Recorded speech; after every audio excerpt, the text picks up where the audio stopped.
எங்கள் பகுதிக்கு ஓட்டு கேட்க மட்டும் வருவாங்க. ஆட்சிகள் மாறினாலும் காட்சிகள் மாறவில்லை. 10 வருட காலமாக வீட்டு மனை பட்டா வாங்க போராடும் சலவை தொழிலாளி குடும்பத்தினர் ஆட்சி அலுவலக மக்கள் குறைதீர்வு நாள் கூட்டத்தில் வேதனையுடன் மனு கொடுத்து சென்றனர். திருப்பத்தூர் மாவட்டம் நாச்சம்பள்ளி தாலுகாவுக்கு உட்பட்ட பச்சூர் ஊராட்சி ஆபீசர் தெரு பகுதியில் வசித்து வரும் 6 சலவை தொழிலாளி குடும்பத்தினர். இவர்கள் மூதாதையர் காலத்திலிருந்து இந்த 6 குடும்பத்தினர் வாழ்ந்து வருகின்றனர். இந்நிலையில் இவர்கள் கடந்த 10 வருட காலமாக இலவச வீட்டுமனை பட்டா கேட்டு மனு கொடுத்து போராடி வருகின்றனர். இந்நிலையில் இன்று திருப்பத்தூர் மாவட்ட ஆட்சி அலுவலகத்தில் மக்கள் குறைதீர்வு நாள் கூட்டம் ஆட்சியர் சிவசந்திர தலைமையில் நடைபெற்றது.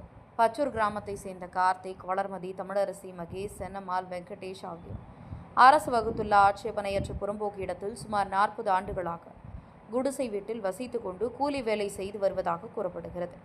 இந்நிலையில் சலவை தொழிலாளி வெங்கடேஷன் இலவச வீட்டுமனை பட்டா வழங்க கோரி 6 குடும்பத்தினர் மனு கொடுத்தனர். சலவை தொழிலாளி வெங்கடேஷன் கூறுகையில், நாங்கள் இந்த பகுதியில் மூதாதையர் காலத்திலிருந்து வசித்து வருகிறோம். நாங்கள் இலவச பட்டா வழங்க கோரி துறை சார்ந்த அரசு அதிகாரிகளுக்கு பலமுறை நேரில் சென்று மனு கொடுத்தோம். அது மட்டுமின்றி நடைபெற்று வந்த பல்வேறு முகாம்களில் மற்றும் அரசியல் பிரமுகரிடம் மனு கொடுத்தோம். எந்த ஒரு பயனும் அளிக்கவில்லை. அனைத்து அரசியல் கட்சியினர் ஓட்டு கேட்க மட்டும் வருவாங்க. ஆனால் எங்களுக்கு எந்த ஒரு அடிப்படை வசதிகள் செய்து தரவில்லை. ஆட்சிகள் மாறினாலும் எங்கள் காட்சிகள் மட்டும் மாறவில்லை என்று வேதனையுடன் தெரிவித்தார். உடன் அப்பகுதியை சேர்ந்த சமூக ஆர்வலர் சின்னத்தோட்டன் உடன் இருந்தார். திருப்பத்தூர் மாவட்ட கேப்டன் டிவி மாவட்ட செய்தியாளர் சி ரமேஷ்.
என்னோட பேர் சின்னத்தோட்டன்.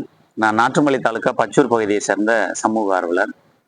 என்னோட கூட இருக்கிறவங்க பார்த்தீங்கன்னா வண்ணார் சமூகத்தை சேர்ந்தவங்க. இவங்களும் பச்சூர் பகுதியில் சுமார் ஒரு 60-70 வருஷமா வசித்து வந்துட்டு இருக்காங்க. இவங்களுக்கு பார்த்தீங்கன்னா இது நாள் வரைக்குமே வீட்டு மனை பட்டா கிடையாது. பல வருஷமா போராடிட்டு இருக்காங்க. ஏன்னா இப்போ திருப்பத்தூர் மாவட்டம் உருவாகி கூட பார்த்தீங்கன்னா 6-7 வருஷம் ஆயிடுச்சு. அதுக்கு முன்னாடி இருந்த வேலூர் மாவட்டத்திலையும் இவங்க முயற்சி பண்ணி இது வரைக்குமே கிடைக்காத ஒரு அவலம். இதே மாதிரி நீடிச்சிட்டு இருந்தது அப்படின்னு சொன்னீங்கன்னா இவங்க கிட்டத்தட்ட ஒரு 2-3 தலைமுறை ஆயிடுச்சு. அடுத்து வர்ற சந்ததியினரும் இவங்க சின்ன சின்ன வேலை பார்த்துட்டு வந்துட்டு இருக்காங்க. சலவை தொழில் பண்றது, ஸோ சின்ன சின்ன வேலைகள் பார்த்துட்டு வந்துட்டு இருக்காங்க. இவங்களுக்குன்னு ஒரு தனி அடையாளம் கூட இல்லாத அளவுக்கு, ஒரு வீட்டு மனை பட்டா கூட இல்லாத அளவுக்கு இவங்களுடைய அவலத்தை நினைச்சுதான் இன்னைக்கு திருப்பத்தூர் மாவட்டத்துல மாவட்ட ஆட்சியர் கிட்ட மனு கொடுத்துருக்கோம். இந்த வாட்டியாவது இவங்களுக்கு இந்த இவங்களுடைய மனுவை ஏத்துக்கிட்டு இவங்களோட வாழ்வாதாரத்தை கருத்தில் வச்சும், இவங்களோட எதிர்காலத்துக்காகவும், இவங்களுடைய அடுத்து வர சந்ததியை மனசுல வச்சியும் அவங்களுக்கு பட்டா வழங்கணும் அப்படின்னு சொல்லி கேட்டுக்கிட்டு இருக்கோம். ஏன்னா இதே போல இன்னும் நிறைய குடும்பங்கள் இருக்கு. அவங்களும் சரி இந்த இடத்துல அவங்களையும் கூட்டிட்டு இருந்திருக்கலாம். இருந்தாலுமே இப்போதைக்கு இந்த ஆறு குடும்பங்களுக்கு வந்து நான் ரொம்பவுமே சிரமத்தில் இருக்கிறதுனால அவங்கள மட்டும் கூட்டிட்டு வந்து இன்னைக்கு வந்து மனு கொடுத்துருக்கோங்க. தயவு செய்து இவங்களுடைய கோரிக்கையை ஏற்று மாவட்ட ஆட்சியர் அவர்கள் வந்து நடவடிக்கை எடுப்பாங்க. இந்த முறையாச்சும் உங்களுக்கு பட்டா கிடைக்கும் அப்படின்னு சொல்லி எதிர்பார்த்தோம். நாற்றம்பள்ளி தாலுகா பச்சூர் பஞ்சாயத்துல இருந்து வரேன். பச்சூர் பஞ்சாயத்து விஓ ஆஃபீஸ் தெருவில் ஒரு 60 வருஷமா நாங்கள் வசித்து வந்துட்டு இருக்கோம். நான் ஒரு சலவை தொழிலாளி. எனக்கு அந்த இடத்துல இருக்கிற என் வீட்டுக்கான பட்டா வழங்குமாறு பல அரசு அதிகாரிகளிடமும் அரசியல்வாதிகளிடமும் சொல்லி பார்த்தேன், மனு கொடுத்து பார்த்தேன். அரசியல்வாதிகளுக்கு ஓட்டுக்காக மட்டும் நான் தேவைப்படுறேன். அரசியல் கட்சிகள் மாறுது, ஆனால் எங்களுடைய நிலைமை எதுவுமே மாறல. இந்த நிலைமை மாறணும், இந்த நிலைமைக்கான ஒரு தீர்வு கிடைக்கின்றதுனால மாவட்ட ஆட்சியரோட குறைதீர்வு நாளில் வந்து மனு கொடுத்துருக்கேன். இந்த மனு மேலே ஒரு பரிசீலனை பண்ணி எங்களுக்கு பட்டா வழங்குவார் என்று கலெக்டர் மீது பெரும் நம்பிக்கையோடையும் உற்சாகத்தோடு சென்று கொண்டிருக்கிறோம். எங்களுக்கு இந்த மனுவை விசாரித்து எங்களுக்கு பட்டா வழங்குமாறு கேட்டுக்கொள்கிறோம்.